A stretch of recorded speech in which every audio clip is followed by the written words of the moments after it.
జై శ్రీమన్నారాయణ. మనం ఈరోజు తిరుప్పావైలో 13వ పాసురం గురించి క్లుప్తంగా తెలుసుకుందాం.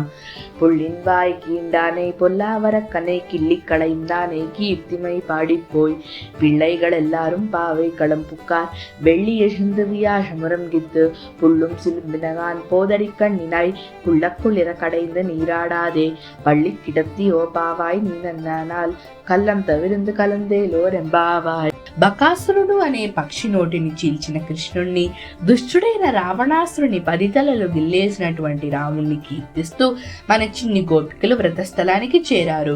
శుక్రుడు ఉదయించాడు, గురుడు అస్తమించాడు, పక్షులు కూడా కూస్తున్నాయి.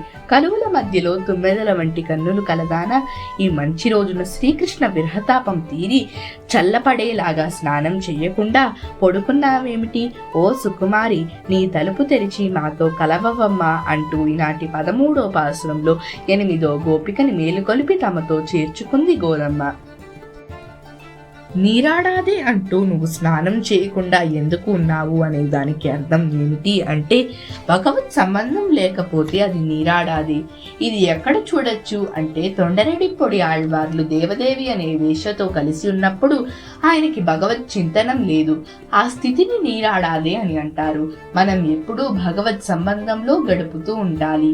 పావైగళం అంటే ఎంబెరుమానార్లు వేంచేసి ఉండేటువంటి దివ్యస్థలం అని అర్థం. గోదమ్మ గోపికని సంబోధించడానికి పావయ్యని కీర్తించింది.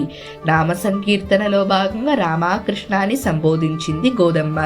దివ్యదేశానికి వస్తే మనం కుంభకోణాన్ని స్మరించుకోవాలి. ఈనాటి పాసురంలో పెరియాళ్వార్ని స్మరించుకోవాలి.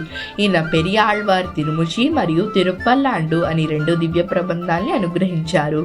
మనం 10వ పాసురంలో మరియు 13వ పాసురంలో పెరియాళ్వార్ని స్మరించుకుంటాం. జై శ్రీమన్నారాయణ. ఆండాళ్ తిరువడిగళే శరణం.